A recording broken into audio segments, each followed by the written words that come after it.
Fragrance Report, a podcast where we talk about fragrance history. I'm your host, Anya, and in today's episode, we are not just talking about the perfumes as in the bottle themselves, we're talking about perfume advertising, specifically the history of perfume advertising as it spanned from the beginning of the 20th century to today. What are some common themes that we've seen shift throughout this period of time?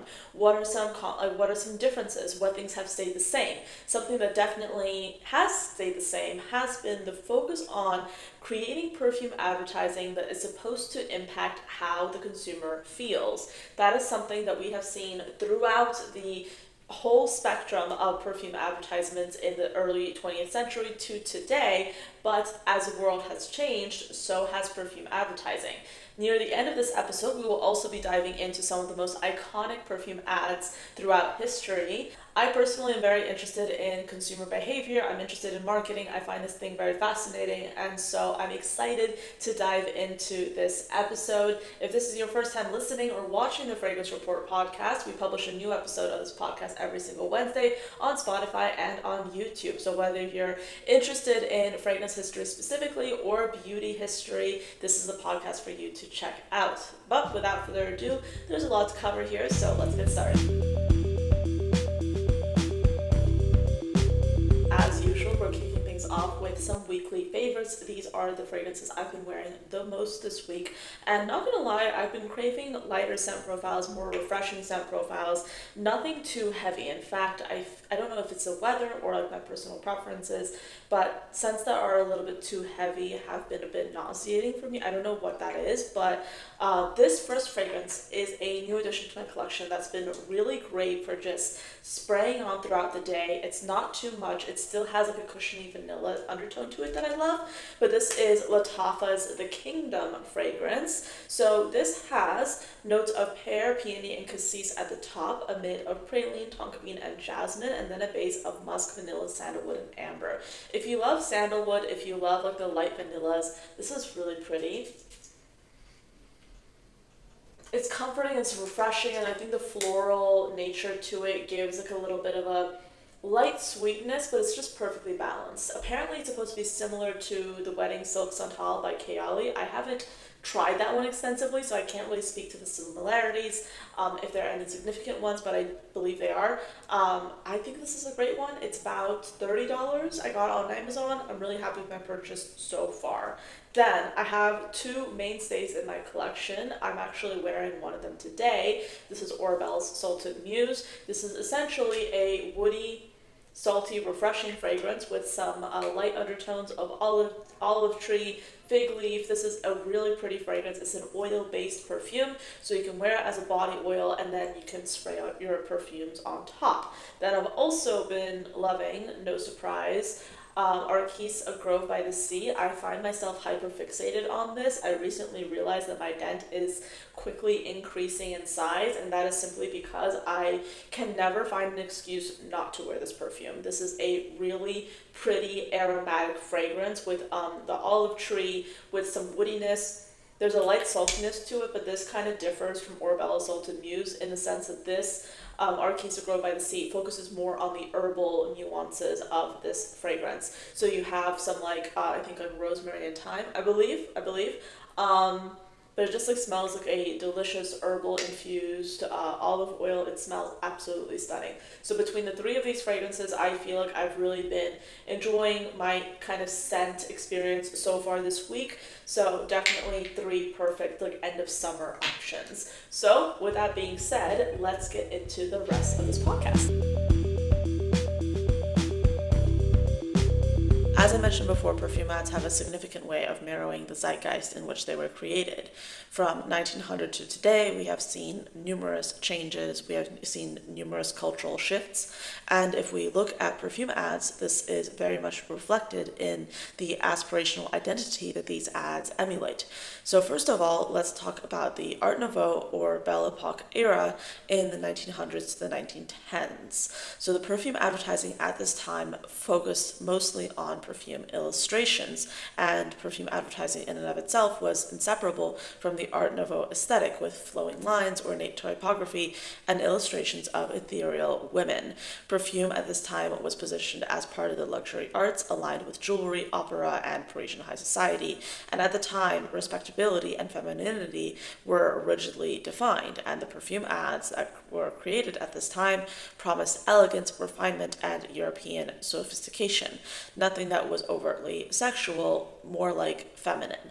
And women in ads were more like goddess-like muses, not individuals themselves. And if you look at these ads, these were not recognizable individuals. They were more symbolic about what an aspirational woman could be. Then we go into the interwar era and the rise of Hollywood glamour, which is after World War I and into the 1930s. At this time, advertising became more bold, modern, and aspirational, influenced by the movement of Art Deco, which really gained prominence in 1925. Perfume ads leaned into the fantasy of Hollywood stardom with mysterious, glamorous, and larger-than-life themes and individuals. Flapper culture, women's suffrage, and changing sexual standards allowed perfume ads to be a little bit more daring than in previous years. Perfume was framed as a tool of modern femininity and independence, but wrapped in allure and sophistication. An example of this can be seen in Chanel No. 5 print campaigns, where you see examples of women being portrayed as flappers. In the wartime era from the 1940s and the post-war era in the 1950s, World War II forced perfume advertising to emphasize resilience, loyalty, and romance at a distance.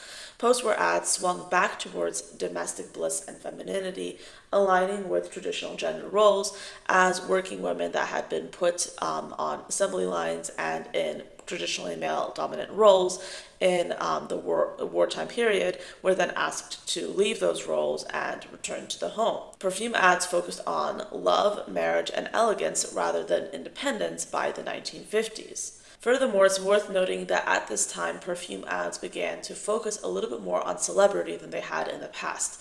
This was the time when Marilyn Monroe decided to pose with the Chanel bottle. She was quoted as saying that the only thing she wears to bed is Chanel No. 5, which was, of course, an innuendo, but a very effective one because this was one of the first times that a major celebrity, was linked in such a prominent way to a perfume. The sexual revolution of the 1960s saw perfume ads shift dramatically to embrace sensuality, fantasy, and individualism. As sexual liberation gained traction, perfume was tied explicitly to desire and intimacy, but still independence. The 1970s also brought excess and exoticism, with ads evoking mystery, travel, and luxury. Advertising could be a little bit more openly erotic than it had been in previous years. Women were shown as active participants in seduction, not passive muses, and perfume became part of a new identity of freedom and indulgence. One of the most iconic ads of this time was Revlon's Charlie perfume ad, which showcased a pantsuit-wearing woman, confident, independent, and breaking gender stereotypes. This ad came out in 1973. Then in the 1980s, we had excess, the excess of the 80s, big business, big hair, shoulder pads, money, and power, with a perfume ad serving as a handy accessory to promote this image.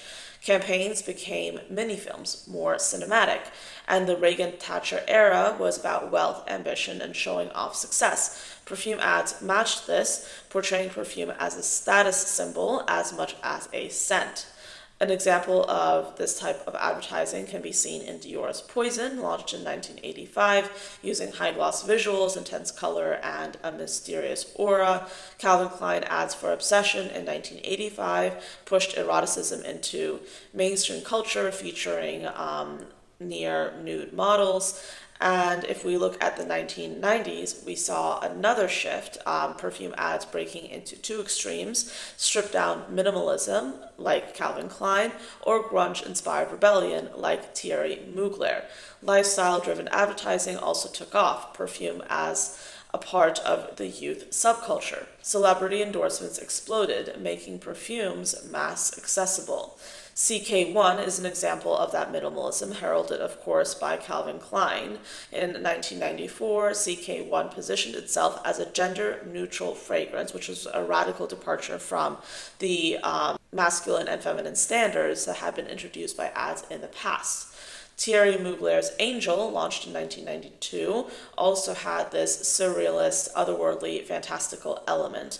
And Gucci Rush and other late 90s perfumes leaned into the techno, nightlife, and bold sensuality commonplace at the time. What I find really interesting about perfume advertising is how closely it is intertwined with the buyer's experience and also the cultural zeitgeist. How do we consume product, and how does that messaging get affected by what's going on in a particular period? When we saw advertising in the early 20th century, it was remarkably different than what we spotlight or what we idealize today. And of course, that shift is very noticeable when you start looking at the progression of perfume ads. Thank you so much for listening till the end of this podcast episode. I hope you enjoyed it and found it intriguing. Do let me know what you think about the topics we covered today, and I'll see you next time. Bye. This episode's music was brought to you by Kevin McLeod over at Incompetech. This is Beauty Flow by Kevin McLeod at Incompetech.com and is licensed under Creative Commons by Attribution 4.0 license.